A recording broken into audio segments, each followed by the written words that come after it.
ఆకాంక్షలు. హల్లెలూయా. అందరికీ కూడా నూతన సంవత్సరం.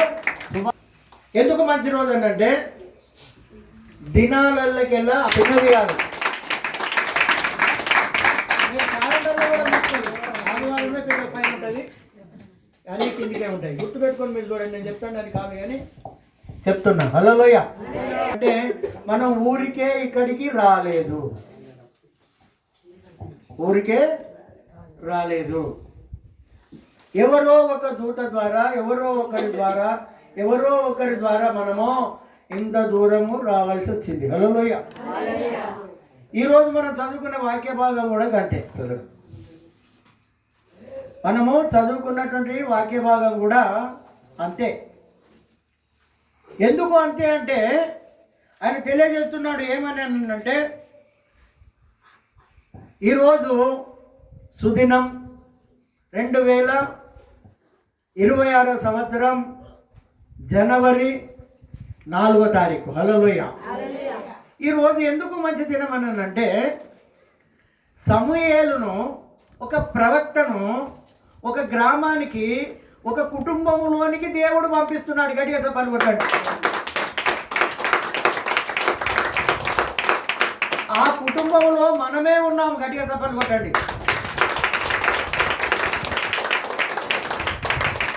మీకు అర్థమైందండి. మన కోసం ఒక ప్రవక్తను, ఒక సేవకుని ఒక గ్రామానికి, ఒక కుటుంబానికి దేవాది దేవుడు పంపిస్తున్నాడు. ఎందుకంటే ఇంతకుముందు నేను ఒక కుటుంబానికి వెళ్ళాను, ఆ కుటుంబంలో ఉన్నటువంటి ఒక వ్యక్తిని నేను ఎన్నుకున్నాను. ఆ వ్యక్తి నేను చెప్పినటువంటి మాట వినలేదు, ఆయన చెడిపోయాడు, పాపంలో పడిపోయాడు, నా మాట వినలేదు కాబట్టి నేను ఇంకో వ్యక్తి దగ్గరికి నేను నిన్ను పంపుతున్నాను అంటున్నాడు. ఇక అతడు నాకు ఇష్టం లేదు. అమ్మో, ఇది చాలా డేంజర్ అమ్మా. దేవునికి ఇష్టం లేకుండా మనం జీవించామా, చాలా నరకయాతను అనుభవిస్తాం మనం అక్కడ. గుర్తుపెట్టుకోండి. ఆయన అంటున్నాడు ఇక్కడ, ఏమంటున్నాడు చూడండి. నీవు ఎంతకాలము దుఃఖిస్తావు? ఎంతమందికి దుఃఖాలు ఉన్నాయా? మీ ఇళ్ళల్లో ఉన్నాయా? దుఃఖాలు ఉన్నాయా? అందరు సంతోషంగానే ఉన్నారా? బాధలు లేవా? మరి దేవుడు అంటున్నాడు, ఎంతకాలం నువ్వు ఏడుస్తావయ్యా, ఎంతకాలం నువ్వు దుఃఖిస్తావు, ఎంతకాలం నువ్వు బాధపడతావు? నీ కొమ్మును తైలంతో నింపుము. నేను తిమ్మాపూర్ తమ్మరపల్లి గ్రామానికి నేను పంపుతున్నాను, నేను పంపుతున్నాను. అది ఒక ఇంటికి నేను పంపుతున్నాను. అది ఇల్లు మనదే కావాలి. హల్లెలూయా. ఈరోజు చెప్పండి, ఆ ఇల్లు మనదే కావాలి. మన కుటుంబాన్ని ఏర్పాటు చేసుకుంటున్నాడు ఈరోజు దేవుడు. ఇది అర్థం చేసుకోవాలి వాక్యం ఇది. అప్పుడు సమయాలు ఏమంటున్నాడు అని అంటే, మరి నేను ఎట్లా వెళ్ళాలి? అమ్మ చాలా జాగ్రత్త వినండి. నేను ఎట్లా వెళ్ళాలి? గంట దూరం నడిచిపోవాలంటే నా వంశం అయితే అంటాం మనం. గంట దూరం అక్కడికి వరకు పోవాలంటే నేనేం చేయాలి అని అంటాం. కానీ ఆయన అంటున్నాడు, నేను ఎలా వెళ్ళాలి? ఒకవేళ నేను వెళ్ళినట్టయితే ఇంతకుముందు ఉన్నటువంటి సౌలు రాజు అతడు నన్ను చంపేస్తాడో ఏమో,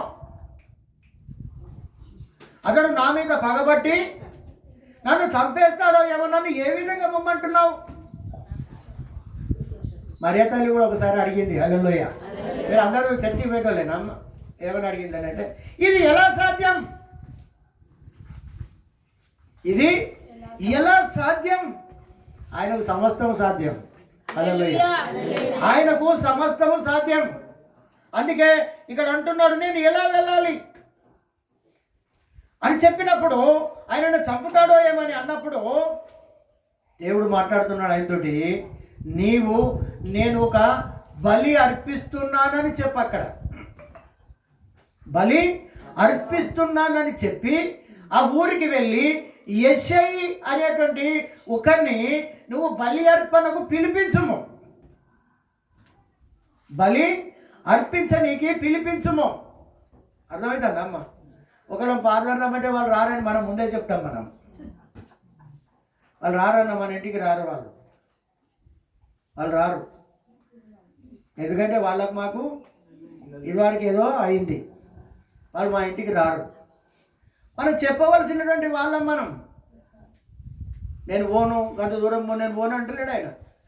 నిన్ను ఏర్పరచుకున్నాడు అని అంటే నువ్వు తప్పకుండా ఆయన పని చేయాలి. ఏదైనా ఇట్లా గుడికి పోతా లేకుంటే గిట్నే కూర్చుంటా పోతా, మాకెందుకండి ఈ సమస్యలు అని ఎప్పుడు కూడా మనం అనుకోకూడదు.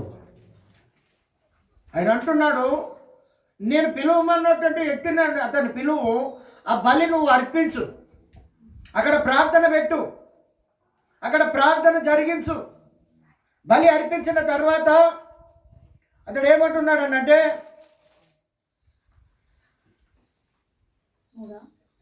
యెషయిని బలి అర్పణకు పిలుము, అప్పుడు నువ్వు చేయవలసిన దానిని నేను చేస్తా. హల్లెలూయా. నీకు ముందుగా నేను చెప్పను. దేవుడు ముందుగా చెప్పాడమ్మా.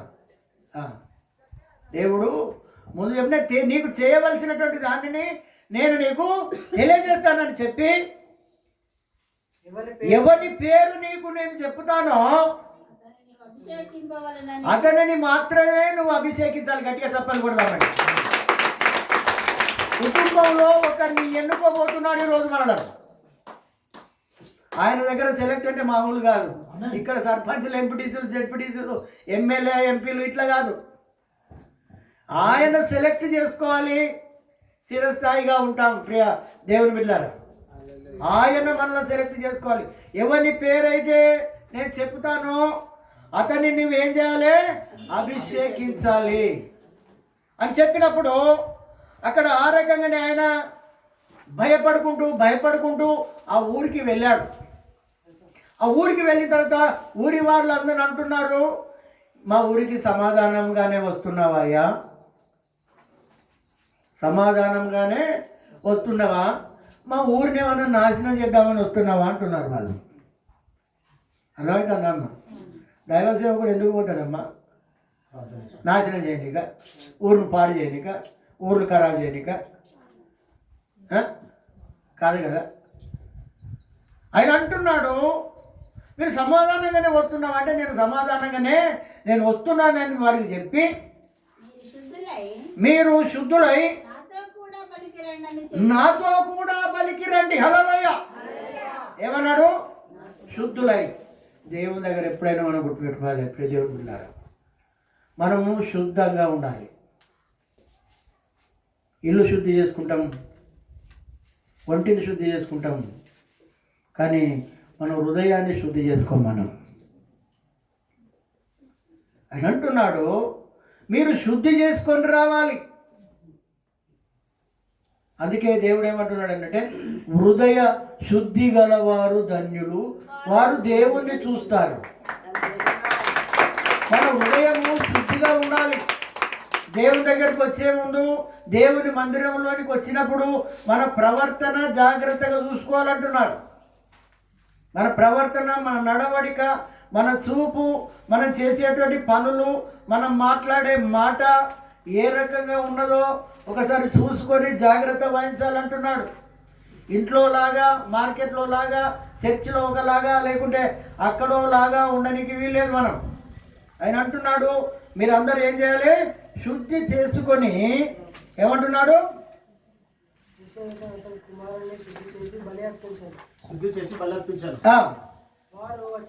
వారు వచ్చినప్పుడు అతడు ఏలియాబును చూసి, హల్లెలూయా. మన మనుషులు ఎట్లుంటారు కన్నా, కొంచెం ఎర్రగా బుర్రగా మంచిగా ఉండాలంటే ఈయనకోవచ్చు దేవుడు ఏర్పాటు చేసుకున్నాడు అని అనుకుంటాం మనం. దేవుడు పై రూపాయని అవసరం లేదు ఆయనకు. ఆయన హృదయాన్ని చూస్తాడు ఆయన. హల్లెలూయా. మన హృదయాన్ని చూస్తాడు ఆయన. గుర్తుపెట్టుకోండి. పెళ్ళిలో పోయినప్పుడు ఎట్లుంటాం మనం? అట్లా ఉండాలి దేవుని దగ్గర. ఎప్పుడు హృదయం శుద్ధిగా ఉండాలి, ఎప్పుడు ఆనందంతో ఉండాలి. అందుకే ఆయన చూసినప్పుడు ఏమంటున్నాడు అంటే, ఇతడు నేను అభిషేకించిన వాడు కాడు, నేను అభిషేకించిన వాడని కానని యెషయికి 8 కుమారులు. ఎంతమంది అటమ్మా? ఎప్పుడు కూడా మర్చిపోకండి మీరు. యెషయాకి ఎంతమంది అట? 8 కుమారులు. 7 లైన్గా తీసుకొని వచ్చిండు, కానీ 7 దేవుడు మెస్తలేడు. సమూయేలు తలకాయ పట్టుకుంటాడు. హల్లెలూయా. ఏంటి, దేవుడే కదా నన్ను పంపించాడు ఇక్కడికి, దేవుడే నన్ను ఇక్కడికి పంపించాడు. ఏంది మరి ఈ పరిస్థితి? ఇతడు కాదు. అదే మనమైతే ఎన్నిసార్లు చేయాలయ్యా? ఒక్కసారి చెప్తాం, 2 సార్లు చెప్తాం, ఊకేమన్నా పో అంటే వాళ్ళు ఇన్నప్పుడే మమ్మల్ని ఏం చేయమంటాం అంటాం మనం. దేవుని బిడ్డలమైనటువంటి మనకు సహనము బాగుండాలి, ఓర్పు బాగుండాలి, ప్రేమ కలిగి ఉండాలి. మేమే కాదు, మీరు కూడా. హల్లెలూయా. సపోర్ట్ కొట్టండి. గట్టిగా కాదమ్మా, మనం ఎట్లా ఉండాలంటే ఆ రకంగా ఉండాలి, ఆయన చెప్పిన ప్రకారంగా ఉండాలి. ఒకసారి పోతే ఇప్పుడే పోయించిన మళ్ళీ పోనంటాం మనం. పొరపాటు అది. 7 వచ్చారు.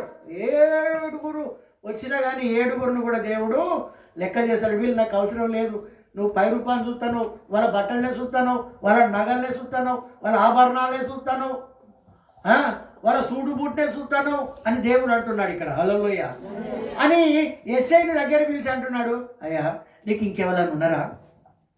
వీళ్ళని కాదంటే దేవుడు వీళ్ళని ఏం చేయమంటావు అంటే, అయ్యా ఇంకొకడు ఉన్నాడు, అక్కర రానోడు, పనికి రానోడు ఒకడు ఉన్నాడు. పనికి ఓ పాట పాడాడు, ఓ చప్పట్లు కొట్టాడు, ఓ ప్రార్థన చేయడు, ఓ వాక్యం చదవడు. మన భాష ఇది. ఇక ఎక్కడ దాకా ఎందుకు పోవడు మనం? మనం అందరినీ పనికి రాని వాళ్ళు అంటారు. చప్పలు కొడతారా మరి దీనికి? అంతేనా? ఒక పనికి రాని వాడు ఉన్నాడు, పనికి రానివాడు ఉన్నాడు. వాడు ఎక్కడున్నాడనంటే ఎక్కడనో గొర్రెలను మేపుతాడు. అక్కడ ఏం మేపుతాడట? గొర్రెలను మేపుతాడు అక్కడ. కావాడు ఎందుకే? వాడు రొచ్చులో ఉంటాడు, వాడి బట్టలు మంచిగా ఉంటాయి. గొర్రెల కాపరి ఎట్టుంటాడమ్మా? సరే పెళ్ళిళ్ళకి పేరెంటాలకు ఇంటికాన్నప్పుడు మంచిగా ఉంటాడు కావచ్చు, కానీ వాళ్ళు సూటు బూట్ వేసుకొని పోతారా? పోరు కదా. కావాడు ఎందుకే? వీళ్ళల్లో ఎవరన్నా నువ్వు సెలెక్ట్ చేయి అంటాం మనమైతే. వీళ్ళని ఎవరికొకళ్ళని చూపెట్టు, చూడరాదు, ఏమవుతుంది? మంచిగా చూడే అంటాం మనం. మంచిగా చూడు, నువ్వు సరిగా చూడలేవని అంటాం. కానీ అక్కడ దేవునికి సమూయేలుకు కాంటాక్ట్ ఉన్నది. అక్కడ అర్థమవుతుందా? కాంటాక్ట్ అక్కడ ఉన్నది. అప్పుడు చెప్తున్నాడు, ఆయన పిలవాలన్నాయి అంటే పిలువు, అతను కూడా పిలువనంటే అతడు వస్తుండగానే, హల్లెలూయా, అతడు ఎప్పుడైతే ఎంట్రన్స్ అయ్యిండో దేవుడు అంటున్నాడు, ఇతడే నేను కోరుకున్నవాడు. ఇతడే కోరుకునడం అంటే మామూలు కాదమ్మా. మనల్ని కోరుకుంటేనే ఇక్కడ కూర్చున్నాం మనం. ఇప్పుడు కొట్టులు తప్పులు.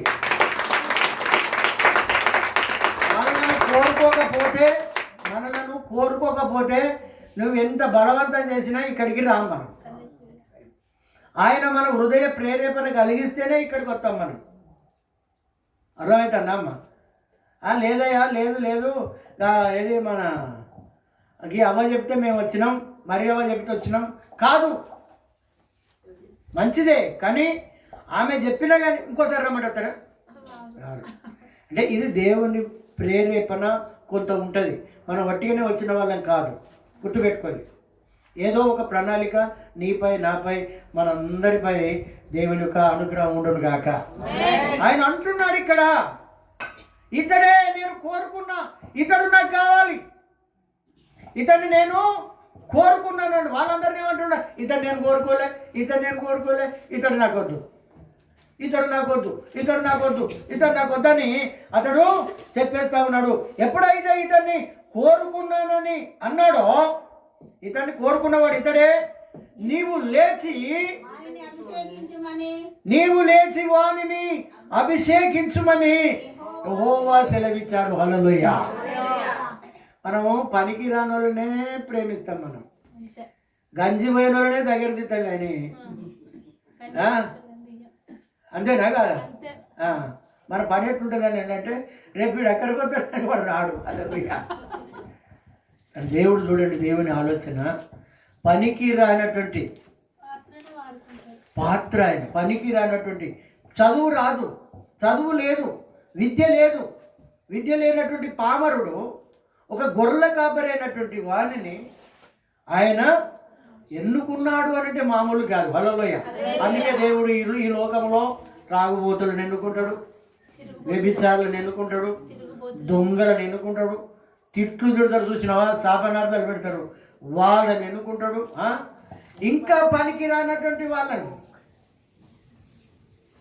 ఏది గుర్రగాని అసంటి వాళ్ళను, దేనికి గుర్రగాని మనిషిని, శాతగాని వాళ్ళను, ఒక రకంగా చెప్పాలని అంటే విలువ లేని వాళ్ళను, అర్థమవుతుందా? ఈ రకంగా దేవుడు ఎన్నుకుంటాడట. అందుకే అంటున్నాడు, ఇతన్ని నేను కోరుకున్నాను, ఇతన్ని నీవు అభిషేకించమంటున్నాడు, ఇతని కోసమే నేను పంపించానని దేవుడు మాట్లాడుతున్నాడు. ఇక్కడ దేవుడు ఇతన్ని మాట్లాడుతున్నాడు. అప్పుడు ఏం చేస్తున్నాడు అంటే 13వ వచనంలో, సమూయేలు తైలపు కొమ్ము తీసుకొని వాని సహోదరుల ఎదుట అభిషేకం చేశాను. చూడండి ఒకసారి ఇడు చూడండి, అమ్మలాగా అందరు ఇటు చూడండి.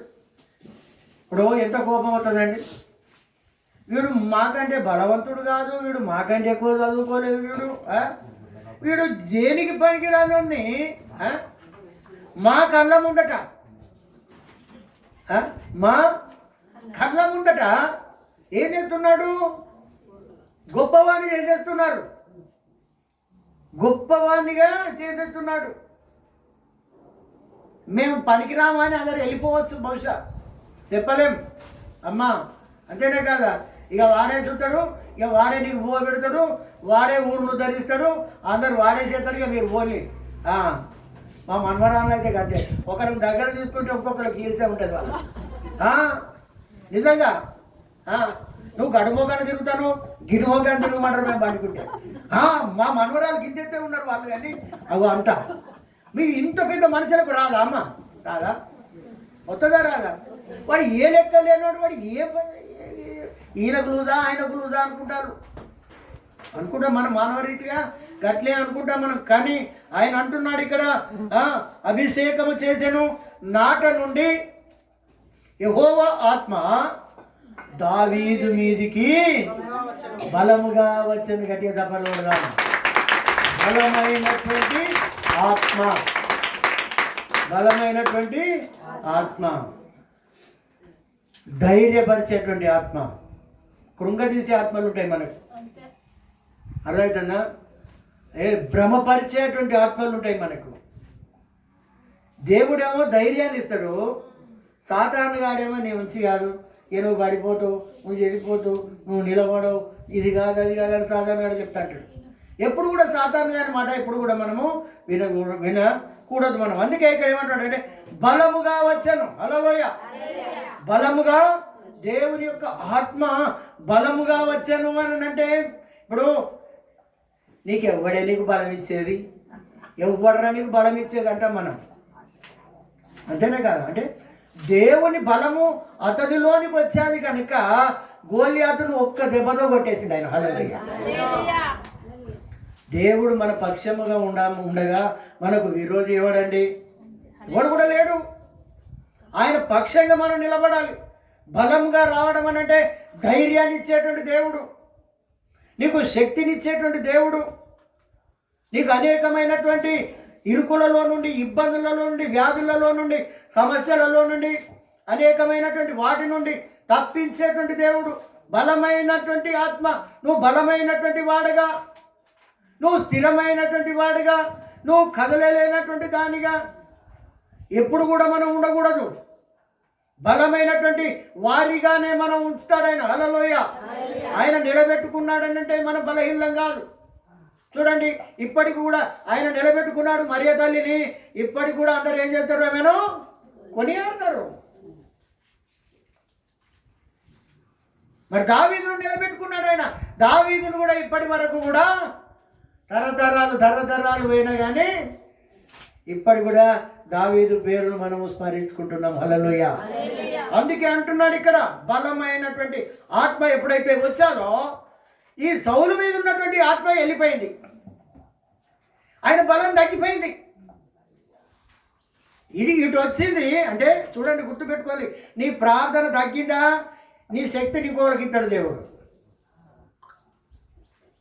అర్థమవుతుందా?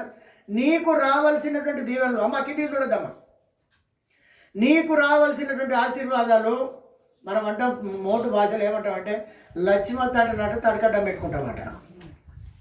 ఇది ఎరికేనా మీకు? ఇది ఎరికే కదా, ఈ శాస్త్రం ఎరికేనా? దేవుడు కూడా మనకు బలమైన ఆత్మ ఇస్తే ఇంకొకటి ఏం చేస్తాడనంటే అక్కడ వాడు బలహీనుడు అయిపోతాడు వాడు. అందుకే నిన్ను నిలబెట్టుకున్నాడు, నన్ను నిలబెట్టుకున్నాడు. మనందరం ఇక్కడ ఉన్నామంటే మన వందు ఆయన వందు బలవంతులం మనం. హల్లెలూయా. బలహీనులం కాదు. బలహీన సమయములో నీ బలము ప్రసాదించుము. నా హృదయములో ప్రవహింపజేయుమయా. నా హృదయములో ప్రవహింపజేయుమయా. ఎదుటివాడు ఏమైపోయిందట? మన శత్రువు ఏమైపోయాడు? బలహీనుడైపోయాడు, బక్కబడిపోయాడు, ఏం కలిసి రావడం లేదు, అత్యాయం లేదు. మన భాషలో ఉన్నదంతా కోల్పోయాడు. దినదినము రాబడి వచ్చేది, ఆ రాబడి కూడా పోయింది. బలహీనుడైపోయాడు. దేవుని యొక్క శక్తి ఇతనిలో ఉన్నది కనుక ఇతడు బలవంతుడైపోయాడు. అతనిలో ఉన్నటువంటి అది వెళ్ళిపోయిన తర్వాత దేవుని యొద్ద నుండి ఒక దురాత్మ వచ్చిందట. దురాత్మ కూడా దేవుని దగ్గరనే వస్తుంది, పరిశుద్ధాత్మ కూడా దేవుని దగ్గరనే వస్తుంది. నిన్ను చప్పట్లు కొట్టనీయడు, నిన్ను పాట పాడనీయడు, నిన్ను ప్రార్థన చేయనీయడు, నిన్ను మందిరానికి కూడా పోనీయడు. ఇంట్లో ఎప్పటికీ వెళ్ళే, భర్త తోటలు వెళ్ళే, పిల్లల తోటలు వెళ్ళే, ఈ రూపొరుగుల తోటలు వెళ్ళే, అందరి తోటలు వెళ్ళే అవుతుంది దురాత్మ కనుక మనలో ఉంటే. గుర్తుపెట్టుకోలేము. దురాత్మ కనుక మనలో ఉంటే పక్క పంటోళ్ళు కూడా మనలను సరిగా పట్టించుకోరు, పక్క వాళ్ళు కూడా మనలను పట్టించుకోరు. దేవుల్లో నిలబడేటువంటి వాళ్ళు కావాలి దేవునికి. అందుకే దురాత్మ వచ్చి అతన్ని ఏం చేస్తున్నది అని అంటే అతన్ని విరపిస్తున్నది. విరపిస్తున్నాడు, పిచ్చి చేష్టలు చేస్తున్నాడు. ఏం చేస్తాడో అర్థమైతలేదు. దురాత్మ వచ్చినప్పుడు రాజు పిచ్చి చేష్టలు చేస్తూ ఉంటే అక్కడ ఉన్నటువంటి వాళ్ళందరూ అంటారు, అయ్యో రాజు ఇట్లా చేస్తాడు కదా, రాజు ఇట్లా చేస్తాడు కదా, మరి ఎవరినైనా ఒకరిని తీసుకొని రావాలి కదా. ఈ దురాత్మ పోవాలనంటే ఒకడు సితారా వాయించేవాడు కావాలి, హల్లెలూయ, పాటలు పాడేవాడు కావాలి, ప్రార్థనా పరుడు కావాలి, దేవుని స్తుతించేటువంటి వాడు కావాలి, ఆరాధన చేసేటువంటి వాడు కావాలి, ఆరాధన చేసేటువంటి వాడు. అందుకే ఎప్పుడు కూడా దావీదు ఏం కోరుకున్నాడంటే యెహోవా నా బలమా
నువ్వెవరి బలం కోరుకుంటున్నావు?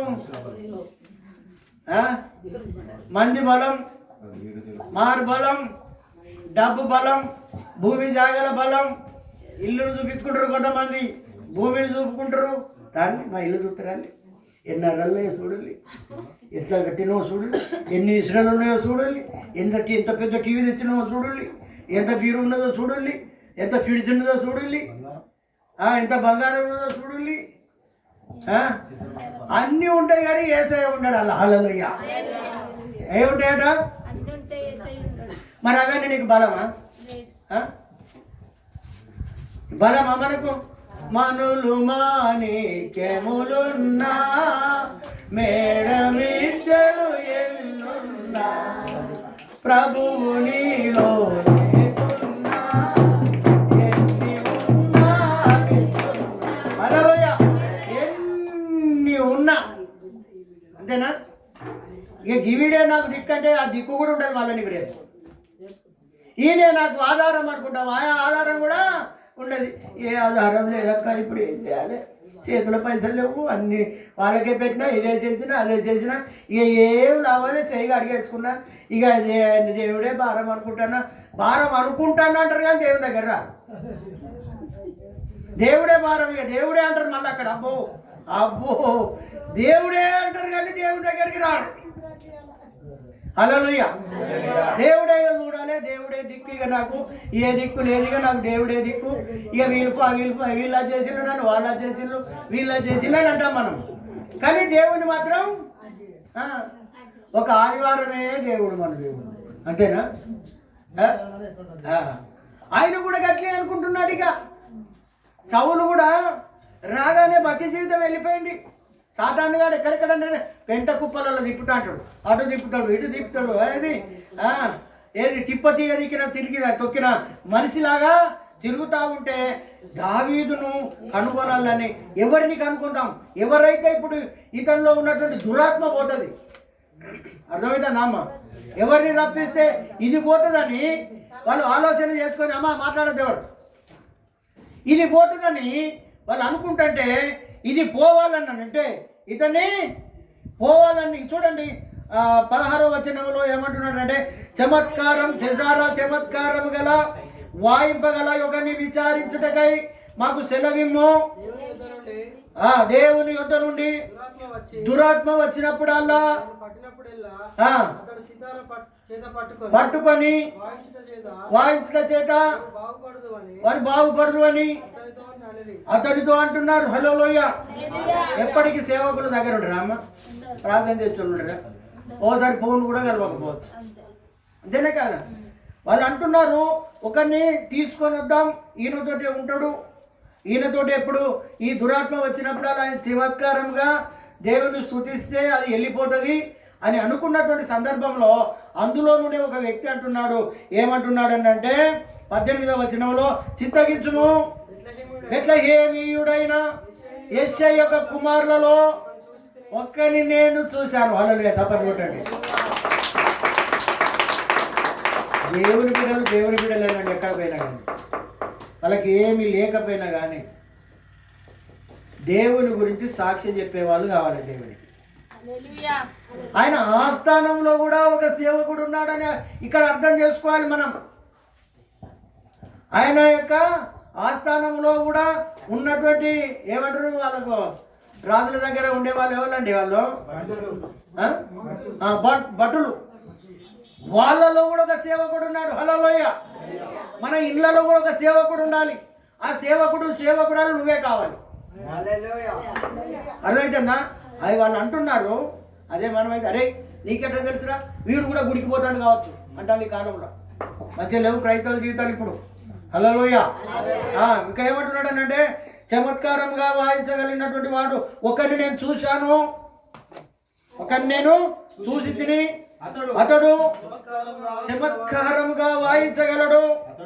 అతడు ఎలాంటి వాడట? బహుశూరుడట. హల్లెలూయా. బహుశూరుడు అంటే బలవంతుడు. ఎలాంటి వాడట? బహుశూరుడు, బలవంతుడు. అంటే దేవుని యొక్క బలం అతనిలో ఉన్నది కాబట్టి బలవంతుడైన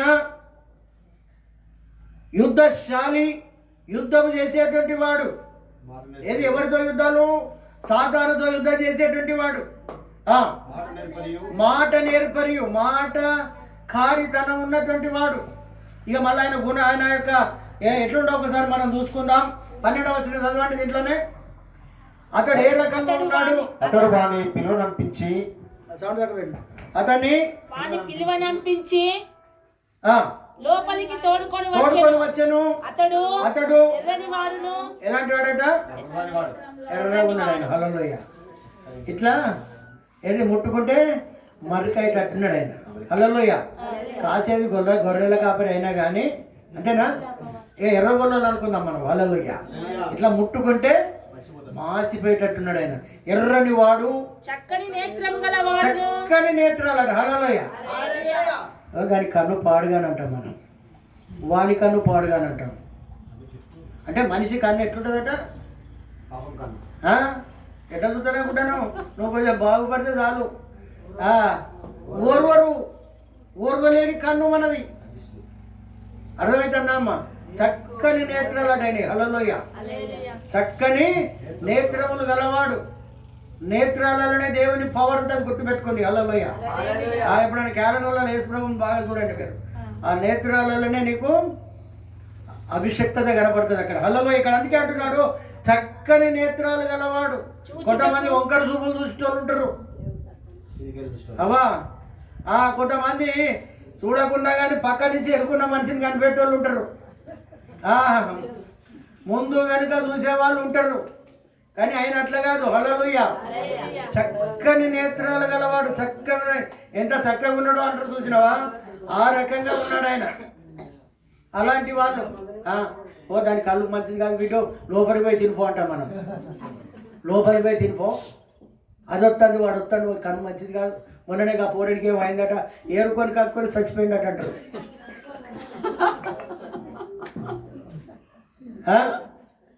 అంతేనా? హాస్పిటల్లో పాలైందట, ఆడ అడిపోయిందట. వాని కన్ను మంచిది కాదు, దీని కన్ను మంచిది కాదు. అందుకే కొంతమంది కనపడకుండా కొంగడం పెట్టుకొని తింటారు. ఇతరులు చూడొద్దని కొంగు సాటుకు పెట్టుకొని పోతుంటారు. ఎవరికి కనపడొద్దని. అంటే ఎవరి కన్ను ఎట్లుండునో అంటే నేను చెప్తాను అబద్ధం అమ్మ. అంటే బైబిల్ వర్ణిస్తున్నది ఇక్కడ. ఆయన అలాంటి వాడట. అందుకే దేవుడు కోరుకున్నాడు. అంటే మన కంటి ద్వారా కూడా పాపం చేస్తాం. మనం కంటి ద్వారా కూడా పాపం చేస్తూ ఉంటాము. ఈ కన్నే నాశనం చేస్తుంది. నీ కన్ను తేటగా ఉండాలంటున్నాడు దేవుడు. హల్లెలూయా. మన కన్ను తేటగా ఉండాలి. అందుకే దావీదు కన్ను ఏ రకంగా ఉన్నదట? చక్కగా ఉండట. చక్కని నేత్రాలు గలవాడు. కొంతమంది చక్కగానే ఉంటారు కానీ వాళ్ళ కన్ను మంచిది కాదు. బాగానే ఉంటారు, కన్ను మంచిది కాదు. మళ్ళీ ఎర్రని వాడు అంటున్నాడు. చూచుటకు సుందరమైనటువంటి వాడు. హల్లెలూయా. సుందరంగా ఉన్నాడు, అందంగా ఉన్నాడు. అందగాడు ఒక రకంగా చెప్తే దావీదు. మనం అందంగా ఉండాలని అంటే ఉండగలుగుతామా? హల్లెలూయా. ఉండలేము. ఉండాలంటే ఇవన్నీ చెక్కబడాలి, ఇవన్నీ కరిగిపోవాలి, ఇవన్నీ కరిగిపోవాలి. మన కరిగిపోవాలంటే ఉపవాసాలు ఉండాలి. ఒట్టిగానే కరుగుతాయమ్మా కండలు. ఒట్టిగానే అవుతాయా? మరి కండ పాడుగాను ఎన్నో కరుగుతుందో అంటారు కొంతమంది.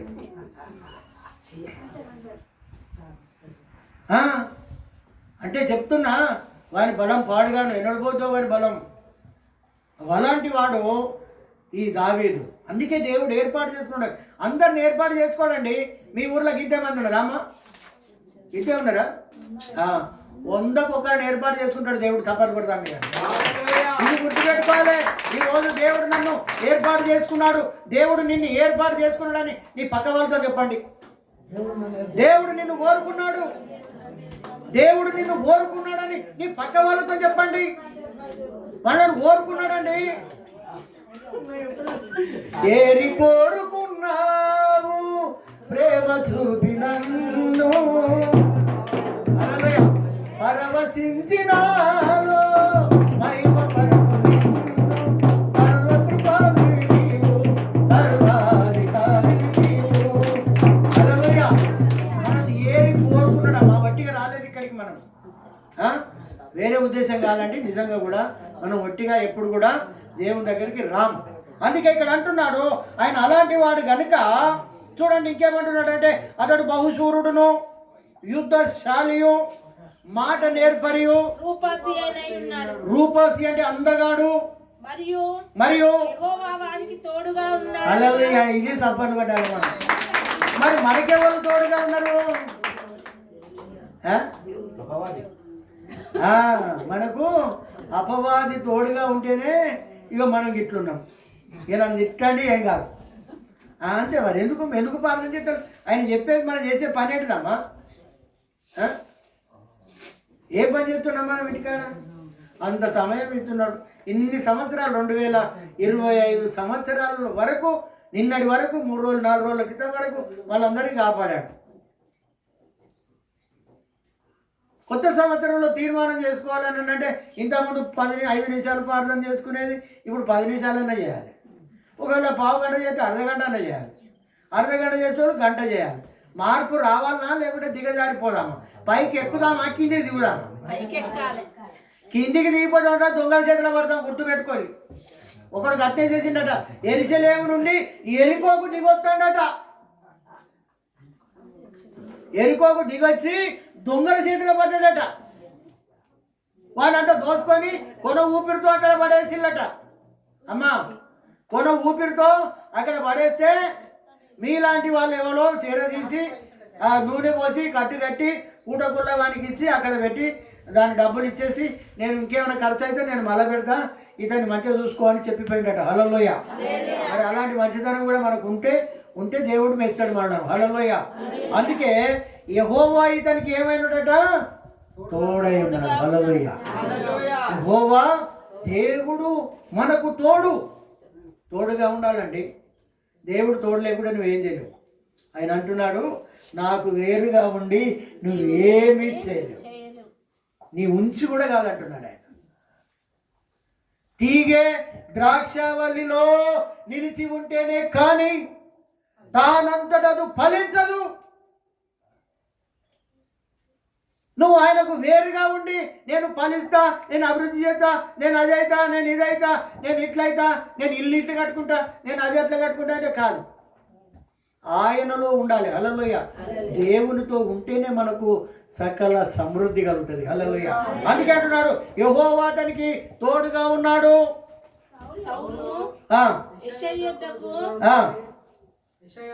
దూతలను పంపి నీ కుమారుడైనటువంటి దావీదును నా దగ్గరికి పంపు.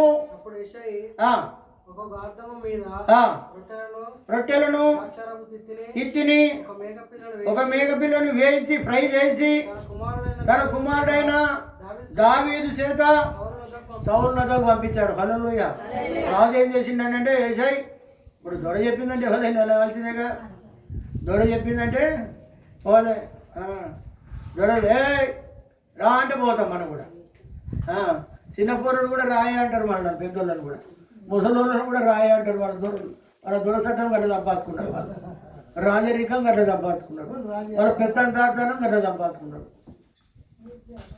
ఎస్ఐ దగ్గర మనిషిని పంపి అర్జెంటుగాని కొడుకుని పంపించమంటే గొర్రెలను వేరే దగ్గరికి అప్పచెప్పి వేరే వాళ్ళకి అప్పచెప్పి ఏం చేసిండు? పంపించిండు. హల్లెలూయా. అది రాజు ఆజ్ఞ. పంపకపోతే ఎట్లుంటుంది? పంపించాడు. పంపించిన తర్వాత అతడు అక్కడికి పోయాను. అప్పుడట ఈ యొక్క సౌలు కట అతని ఎదుట ఆయన నిలబడగానే అతని యందు బహు ఇష్టం పుట్టిందట. హల్లెలూయా. బహు ఇష్టం పుట్టినోడే విషపు చూపు చూసిందట ఒక రోజు ఆయనకు. అంటే చూడండి, అతన్ని ఏం చేశాడనంటే అతన్ని సామాను మోసేటువంటి వానిగా ఉంచుకున్నాడు. హల్లెలూయా. ఎప్పటికీ నాతోటే ఉండాలి అన్నట్టుగా, ఎప్పటికీ నాతోటే ఉండాలన్నట్టుగా అతన్ని ఉంచుకున్నాడు. దావీదు ఎక్కడికి వెళ్ళినా దేవుడు ఆయనకు తోడై ఉన్నాడు. హల్లెలూయా. ఎక్కడికి వెళ్ళినా దేవుడు ఆయనకు తోడుగా ఉన్నాడు. చూడండి, దేవుడు మనల్ని కనుక కోరుకుంటే నువ్వు పట్టిందల్లా బంగారం. గట్టిగా తప్పట్టు పెట్టండి. లేకపోతే నీ పట్టిందల్లా బంగారం ఉండదు. నీ బంగారము అది ఇంకా లోపలికే కుంచుకోపోతుంది, కానీ ఎదుగుదల మనలో ఉండదు. అందుకే మాట్లాడుతున్నాడు, దేవుని యొక్క అనుగ్రహం మనకు ఉండాలి. దేవుని యొక్క మమకారం, ప్రేమ, కరుణ మనలో ఉంటేనే ఆయన మనల్ని దీవిస్తాడు. హల్లెలూయా. ఆయనకి ఇష్టంగా జీవించాలి, మనం ఇష్టంగా జీవించాలి. అందుకే దావీదు గొర్రెలు కాసుకుంటప్పుడు కూడా ఒక మాట మాట్లాడిండు. ఏమంటున్నాడంటే యెహోవా నా కాపరి. లేమి కలగదు. మనం అంటాం అట్లా, ఏమంటాం? ఇంట్లో అది లేదు ఇది లేదు ఏది లేదు, చాయ్ పెడదామంటే సాపత్త కూడా లేదన్నా, చక్కెర కూడా లేదన్నా, దుకాణం బంద్ ఉన్నదన్నా, పాల ప్యాకెట్ కూడా దొరికాయన్నా. ఆయన ఏమంటున్నాడు ఎరికైనా? సకల సమృద్ధి. హల్లెలూయా. హల్లెలూయా. దేవుడు కనుక నిన్ను కనుక ప్రేమించాడా నీకు ఏ కొరత ఉండదు. ఆయన అంటున్నాడు నా గిన్నె నిండి పొర్లుతున్నది. హల్లెలూయా. ఆయన తోడుకుంటే ఇవన్నీ కలుగుతాయి మనకు. హల్లెలూయా. ఆయన తోడుగా ఉండాలి, ఆయన మనకు నీడగా ఉండాలి. ఇంకొక మాట అంటున్నాడు, ఆయన కనుక నా తోడు ఉంటే కృపాక్షేమములే నా వెంట వస్తాయి. కృపాక్షేమాలు ఆయన మనకు తోడుగా ఉంటే అన్ని ఎదురవుతా ఉంటాయి, అన్ని మనం వెనుక వస్తుంటాయి. మన వెనుక వచ్చేటి అన్ని ఏంటి అనుకుంటే, దేవుని నమ్మకపోతే అప్పులు పెరిగిపోతాయి. దేవుని నమ్మకపోతే నీకు ఏ పని చేసినా కానీ అది సక్సెస్ కాదు. ఏది దేవుని నమ్మకపోతే, దేవుని యొద్దకు రాకపోతే నీకు ఏది కూడా కలిసి రాదు, ఏది కూడా కలిసి రాదు. నువ్వు ఏది పట్టుకున్నా, నువ్వు ఎవ్వరని అడిగినా కానీ అంతకుముందు పోగానే నీకు పుట్టేది, ఇప్పుడు చేతులు ఏది పుట్టదిగా. హల్లెలూయా. హల్లెలూయా. దావీదు అంటున్నాడు కృపాక్షేమములే నా వెంట వస్తున్నాయి.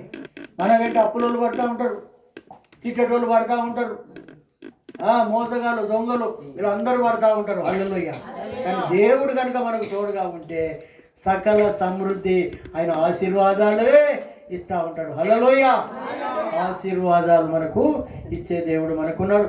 దావీదుకి ఇచ్చినటువంటి బలం నాకు ఇవ్వండి ప్రభువా అని మనం ప్రార్థన చేయాలి.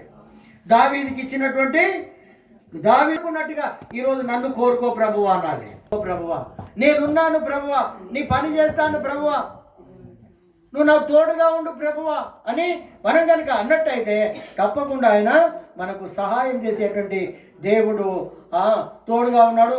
చివరిగా 23వ వచనం, దేవుని యొద్ద నుండి దురాత్మ వచ్చి సౌలును పట్టినప్పుడెల్లా దావీదు సితారా చేత పట్టుకొని వాయింపగా దురాత్మ అతన్ని విడిచిపోయాను. హల్లెలూయా. చూడండి, దేవుడు దేవుని సేవకుడు మీతో ఉన్నప్పుడు మన కష్టాలు తీరిపోతాయి. ఏ కష్టం ఉన్నా సేవకుడిని చెప్పుకోవాలి.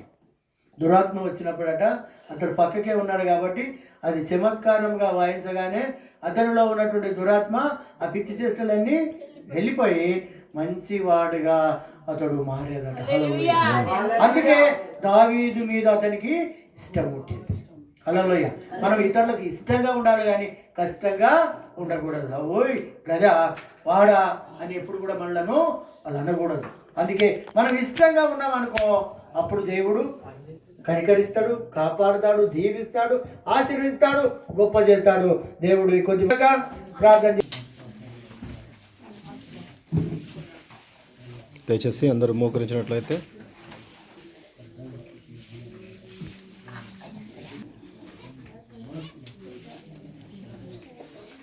కోరుతున్నాను.